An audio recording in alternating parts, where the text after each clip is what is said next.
Hey, I'm Chris Gilchrist. I get to serve as the executive pastor here at Stonebridge Church in the Woodlands.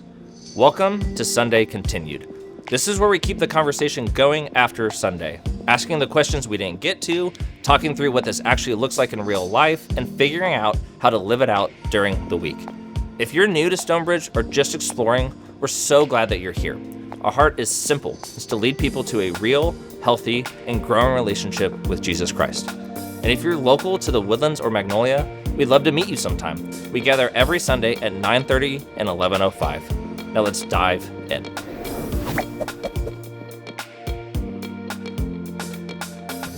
Well, this week, you kind of touched on a passage that I think is one of the harder passages to preach on, just because it's, for a New Testament story, it's a little strange. It's a little weird, and I think a lot of people read it and they go, this is kind of the Old Testament. Like, why is it in the New Testament? What's going on here? Even not sure if it should have been in the Old Testament, which is, as I told you, is one of the reasons why it was not a hard passage to preach on and to bring up, because you can say that about it and kind of take the edge off or get people to laugh a little bit about it, or, you know, kind of treat it because it's not as controversial or in that way struggling.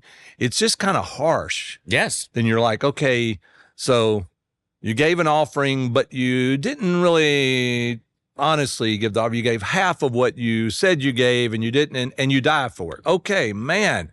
This is, what kind of church is this? And I love in the passage, one of my favorite, which is why I went to that part where it says, and people would not go meet with them anymore. No, of course, because it's a tough church. Well, you read it on face value and you go, they did good. They did a good thing. Like, yes. They gave probably a good portion of their money to the church. And Absolutely. You go, that's awesome. And Yep. then you keep reading, you go, wait, there's crazy stuff going on. And I think the way that in which you approached it, because I think the temptation naturally is go, well, this is a passage about money.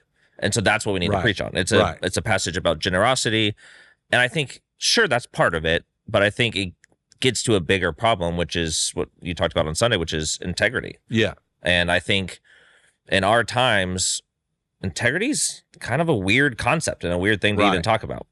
Which was why it was such a great contrast, too, because Barnabas is mentioned at the end of chapter 4 before it, and Barnabas is just known as, even calling him the son of encouragement, is he had great integrity. Just what you see is what you get, and he is who he is, and he's not trying to spoof you in any way or whatever, and that's just what he was. He was just a genuine guy. And so that contrast was important, I think, in the early church especially, and I still think in church in general, that's one of the things that can hurt the church as far as communities are concerned, everything else too, if they don't think you're being straightforward or honest, you know, because that's the way the culture works. We understand that, you know, you have to live in that culture, but at the same time, when you're talking about Jesus and the works of the Holy Spirit and all these things that happen, if these things can somehow be looked at as being embellished or not necessarily the way it really happened, boy, that takes a lot of the power of it away. Yeah. So, well, and even just in our influencer world now, that I can be monetized by being someone that I'm not. Yeah. And I'm actually encouraged to that. I need to have this fake persona that I put on. It's even the weirdest thing nowadays, Steve, is just you can monetize being a Christian influencer. Absolutely. And being a person that claims things for Jesus on social media, and just the weirdness of that and the pressure that comes with it is, what a strange world we live in. Yeah, and I think that's, you know, different than in the past, where the church was generally less financially wealthy and things like that. But now there are a lot of wealthy churches. There are a lot of, you know, and in the country very well, and the world is so much wealthier. I mean, wealth has just been increasing at an exponential rate throughout the world. And that in itself is a temptation to make that the most important thing, or to say, if that increases, then does that make it okay if we don't have total integrity, because the wealth itself will cause the gospel to spread. And actually, it's the opposite. Yeah. It's the part that will make people question the integrity of the message itself if they think there's a way to monetize it. And well, I know that's what when you look at the passage, what Ananias was feeling in that moment of, I want to make myself seem bigger than I am. Right. And I see what Barnabas did, and I'm sure Barnabas was praised for it. I'm sure people loved him and were like giving him high fives and like, you're the man. And you see that. And I think it gets to the root of what I can even struggle with as a Christian sometimes of, I want to do this for God. And yet, man, it does feel good to get praise from people at times. And so how do you navigate that, Steve? You've been a pastor for... Well, and it's one of the things that I intentionally brought up when we were getting into the passage about who we are as people. We deal with ourselves. We have to deal with ourselves. Sometimes I think things get overstated. And even in Christianity, I think sometimes it's overstated as saying, so Christians are supposed to be totally 100% selfless and da-da. That's just not true. Yeah. And there in the scriptures, there doesn't seem to be, I don't see any expectation of that. I see the expectation is to understand who God is and to not lift yourself higher than God, and then to look at other people and recognize how God loves them and that he created them also. And as he says, then don't think too highly of yourself, as far as other people are concerned, but be concerned about them as well as yourself. But the as well as yourself is there because you're supposed to be responsible for your own life. And you see this all through the New Testament where, Paul says things like, hey, if you don't work, you don't eat, if you don't, because that's just a solid foundation for how we exist together, doing what we are able to do. So I think it's an important part. Well, I think it's recognizing your role too. Yeah. Like, I think Ananias saw this opportunity of like, I'm going to make myself bigger and see myself as more important in the church. And I have this opportunity. I think that's where a lot of times we can get in misalignment of, God has called me to something and I stay on his path, but then I see this shiny object in the on the side and go, well, I want that now. And I want to appear bigger and appear more important because fame is tempting and notoriety is tempting. And so I think, this is such a cool passage where you see this contrast of two people doing it so differently. Like Barnabas is seen as this example of so pure and his reasoning for it. And then, you see this couple where they go, well, I kind of want the better gig. Like I want to be seen as the better person. And just how easy it is for us in our own Christian walk of that fine balance of, I need to take care of myself. I need to take care of my family. But like also like, it's pretty cool when people like me and it's not such a, bad thing. And being liked isn't a bad thing either. And that's, I think, another hard part of it of, right. I want to be liked. I think it's weird if you're like, well, I really want people to dislike me all the time. That is a bad posture to have. So I don't know, where's the balance in your mind of that, of like the disliking and liking? How much am I supposed to seek the approval of man and versus obviously. And with human beings, I think that's always going to be true. We like to be liked. We like for people to think he's the best or he's the smartest or he's the, and so any opposition to that or when someone doesn't like us, it just makes it more difficult, kind of knocks us down a little bit.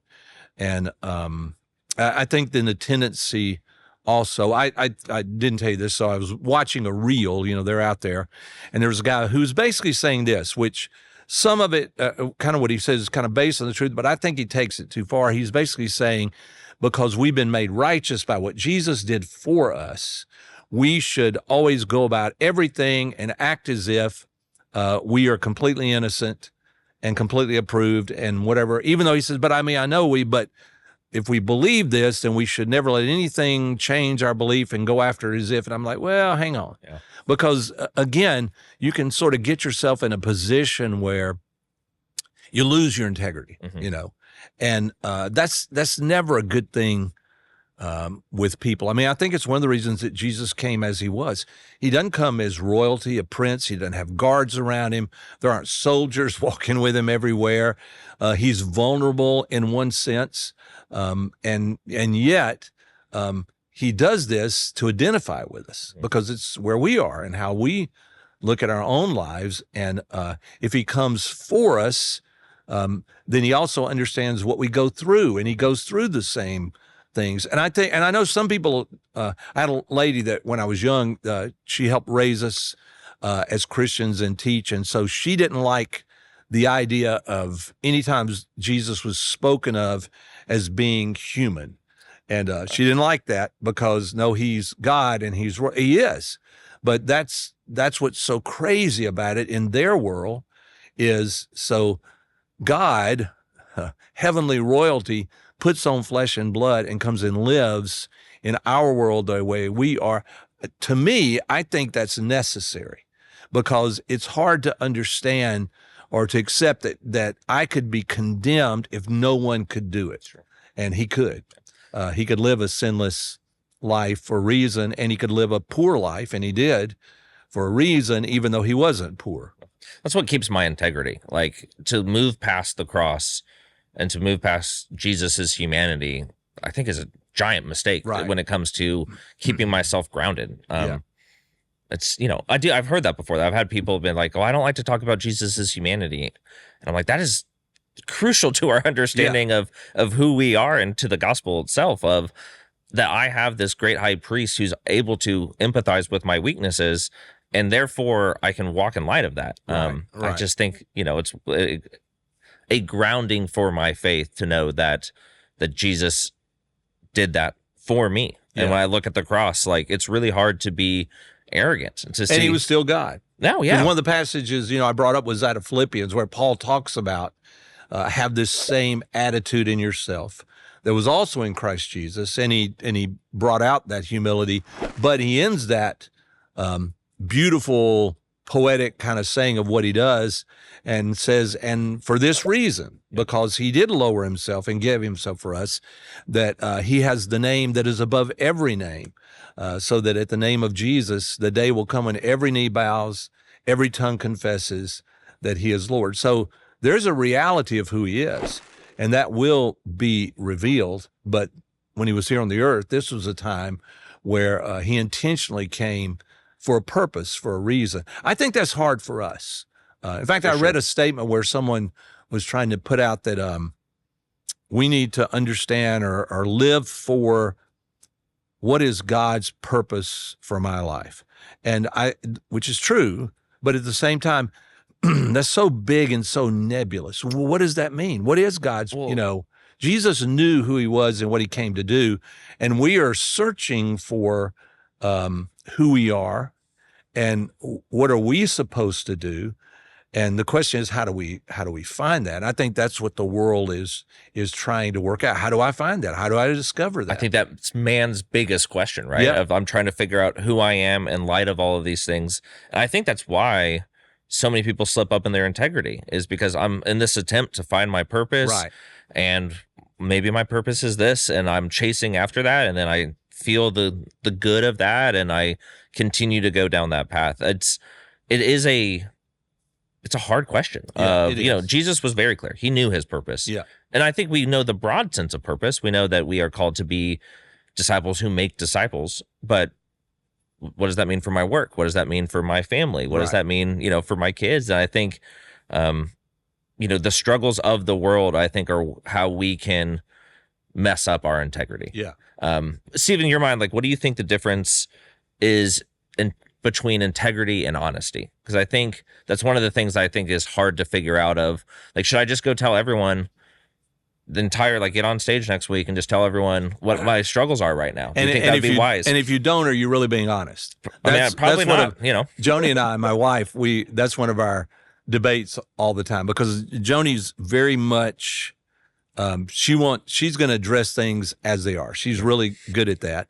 And so she doesn't like walking into a room necessarily and had a bad day and acting as if, hey, how are you doing acting? Yeah, Nothing I can't imagine wrong. knowing Joni. I don't think that she would handle that well. Now, she's very gracious and she's very up type of personality. But she's honest. Yes. Yeah. But she wants to be honest. I mean, that's where her struggle is that she wants to be honest, but there are certain situations, probably not a good idea to, it's kind of like when you have kids. I know with you guys, as you're dealing with your kids, bad day. Do you want to come home and just drop it all on the kids? No, you can't do that because they don't understand what you're talking about.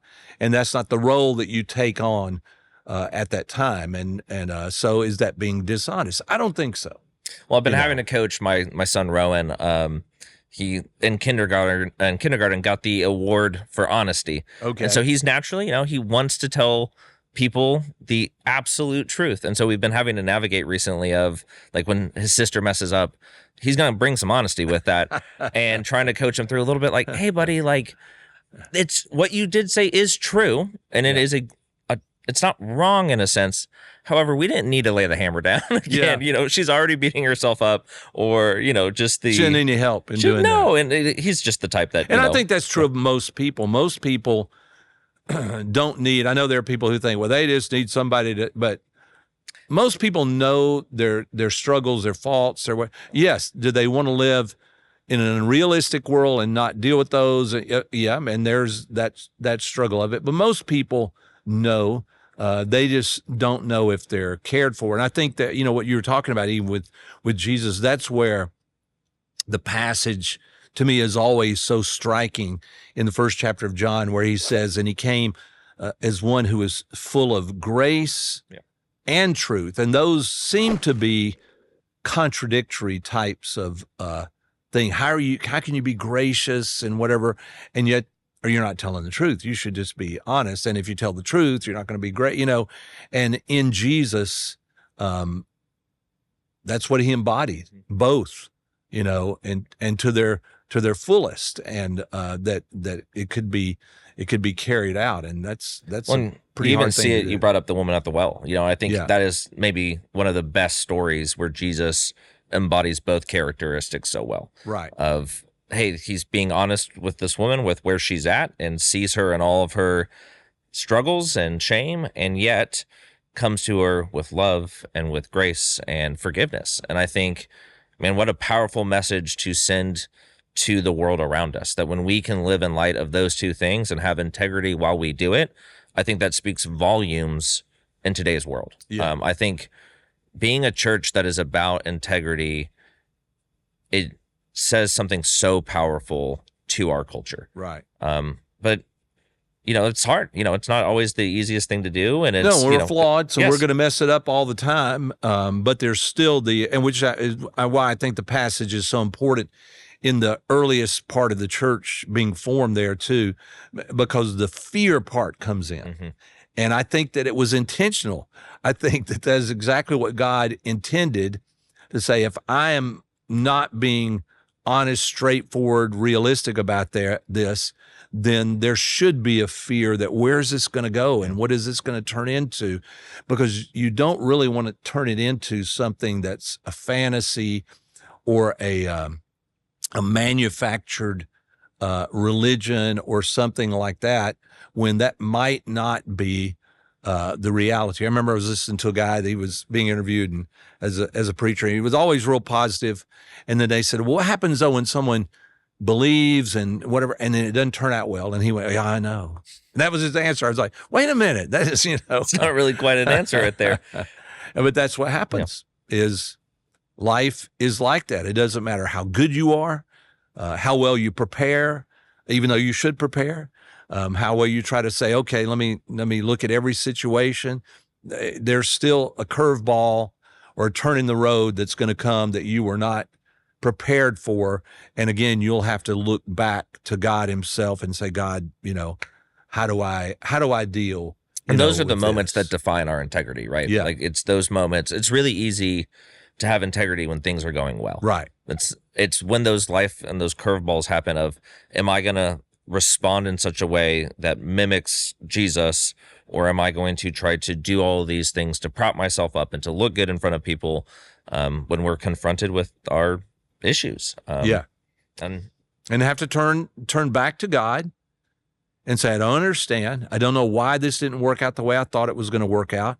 I thought I had all the rules plugged in and doing it the right way. Perfectly and then all calculated. of a sudden, a guy drops dead in church. And, well, I think in me too, it just shows how much God cares about the church too. Like there's that moment where sin kind of enters the church in Scripture for the first time that we see, and the response shows that God deeply cares about the church and deeply cares that we are showing the world around us who Christ is. Yeah, and I think that's huge, Chris, because I think that's one of the, in the world, that's one of the confusions. Is it about the church as a whole, the organization, integrity of the church, or is it about the individuals? And that's, again, where Jesus, it's actually both. Yeah. And it's not one over the other. It's actually both. And that's hard for us to kind of work that out or understand how do you flesh that out, because it seems like they could not both be the priority, but they are with him. He's rescuing and redeeming people, and at the same time, he is building a family or an organization that has to reflect, truth also, and doesn't always. And even trying to rescue people, it doesn't work always, because there's so many variables, and people make their own choices, in the middle of it too. So it's the struggle, right? It's hard, but that's, I think, one of the amazing things about the local church. You see, even beginning in Acts, how much Christ cares for it and how much he wants to use it to redeem the world. And that is the balance, right? Of he's using individuals, but he's using individuals in the context of a church. And I think, one of the things that I think people say in our society now is, who needs the church? Why do we need it? And then you look back at Scripture and go, it's deeply important to God. And it's his main mechanism for actually how he's going to end up changing the world. It's flawed, sure, and it has issues. And of course it does, because it's using God's people who are messy and have their own issues. But he's using that, and it's been his main way to change the world. And yet every person knows they need people. Of course. Every person knows, even though they may say, I don't need that, and I don't need a group, and I can be my own thing. Every person knows inherently, I need a group, I need a family, I need, and if you're looking for the group or family or whatever that's not flawed in any way, you're not gonna find it. Keep looking, yeah. So as we like to say, which I stole it a long time ago from guys that I heard, if you find the perfect church, please don't join it, because you'll just mess it up. You'll ruin it. Now it's not going to be perfect anymore. And so we're and the thing of hypocrites. Well, I would go to church, but it's full of hypocrites, of course. Because that's what we are. And but we're looking to a God who has bigger plans, better plans, has done something that is not, what he did was not leveraged on people being perfect. It was leveraged that I know they're not, and so I've done something that changes who they are, changes their destination, even though they're still flawed.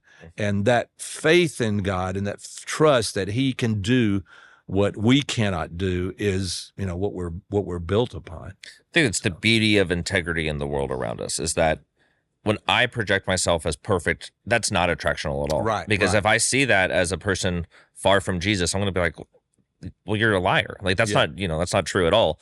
But when I can look at my stuff and say, like, I'm not perfect, and I can tell my story of the moments in which my lack of perfection was met with Christ's love and forgiveness, and how that has changed me, and how that has motivated me to be a better Christ follower, and how that has brought me joy and peace, that's what speaks volume to the world around us, of seeing somebody, seeing their flaws, and yet having something they don't have. Yeah. And I think when we as a church, not Stonebridge, but the church in general, when we try to act like we have it all together, it's one of the worst things we can do for the witness of Jesus. Right. Because they'll find the flaws. And it's not hard. So here's one of the ones that you brought up. We were talking earlier.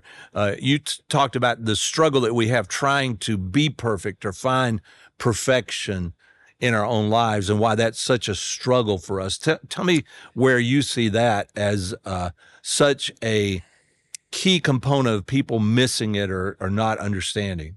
Well, I think when you look at today and when you look at our society, it's never been more difficult to put on your true self. Right. Like I just, when you look at what social media has done, where I have now been taught to say, hey, if I give you this picture of what a good life is, if I even start posting things about myself that are to look good to the world around me, then I am rewarded for that. And so we are in a society now where this putting on this fake self is normal and it's encouraged and it's something that we are taught to do. And now kids at a young age are taught. We're really good at it. No, yeah. Like, I mean, it's the easy, it's the easy path in some ways. And I think for so many people, that is such a just confusing and confounding of my distance between who I really am and what I'm putting out to the world has never been bigger. Right. And there's this huge gap. And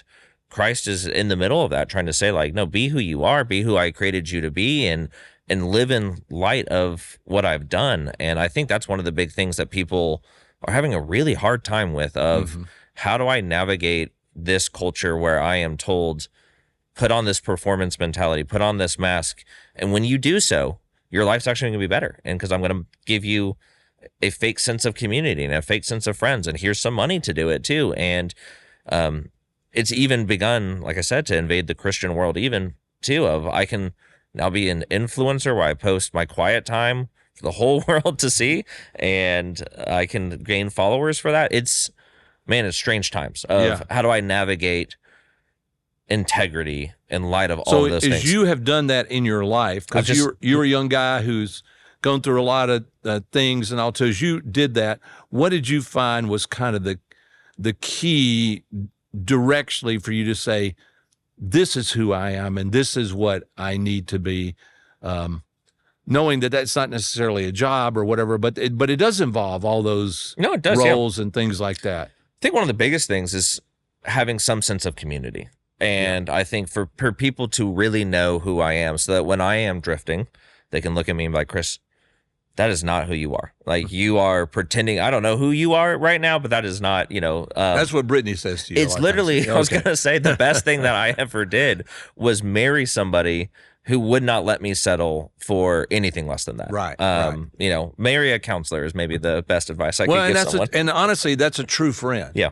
Who cares enough to say, hey, I kind of see you're struggling a little bit here. And I think the big, is my walk with Jesus. Yeah. And I think if the moments I've drifted and the moments that I've started to care more about what the world thinks of me, right, is usually at the same time when I've lost sight of my walk with Christ, of where I've started caring more about what people think. And it's usually like, well, have I been walking with Jesus as much? Has my prayer life specifically been where it needs to be? Right. And have I been looking enough to the cross and reminding myself of the humility that comes with that? Yeah.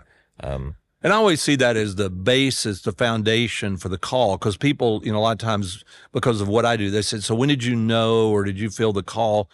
Straight when you came out of the womb, right? Yeah, exactly. And I tell them, I'm still praying about it. And but to me, the call was always related to who Jesus was himself, and to know him and to follow him, and then trusting that as I do that he will lead me on the path, wherever it goes. He won't desert me. He'll be with me. He'll stay with me, and he'll lead me. And the call was still to trust him and to follow him. It's kind of like, David and, the Lord is my shepherd.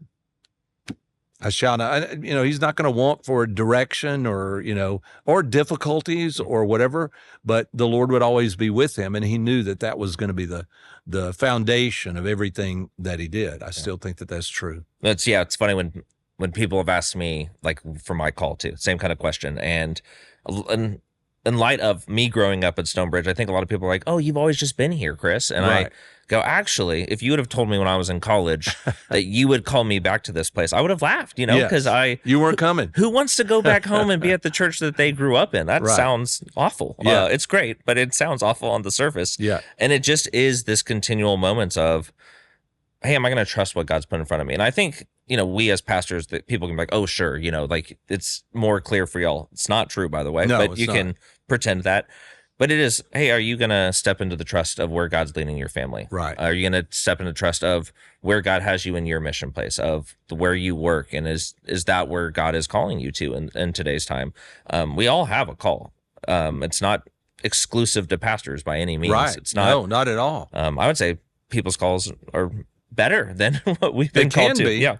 because you can be more focused on who Jesus is and not so much think it's attached to a job. Yeah. No, I think that's one of the hardest things about having integrity as a pastor is this weird blending of both of like my performance is rooted in my faith in a lot of ways in my work field. And I think that's where a lot of pastors can mess up is when they start getting this arrogance of like, well, look at how much the church has grown, and they start believing like, oh, it's about me. Right. And it's not. It's never been about us. But I think, it's just the humanity in all of us if we can twist and turn. One of my favorite things is every time I preach, I get a text message or a phone call from my brother, and he will audit every illustration I use, and he will make sure That's a that. brother. Well, yeah, well, he'll make sure like, hey, Chris, when you said this in your childhood, I ran the tape back, and like, really, this is how it played out. And it's like, well, Andrew, this is how I remember the story playing out, and I do think that's some of what I love about here. Is that we try to be a church that we don't take ourselves too seriously. Right. That we can get the phone call from a brother and be audited and be like, you know what, maybe my story was slightly different, but that we are a church in my mind that's trying to be real and honest and authentic. And when we do that, I think it gives a much better chance that we're going to live in light of integrity. Because, hey, if we're making fun of ourselves, if we're in a staff meeting where you and I are constantly joking with each other, helps when it comes time to the real things of like, I'm not going to take myself too seriously because I know that Jesus is more than what I'm bringing to the table. I agree. All right, man. That was fun.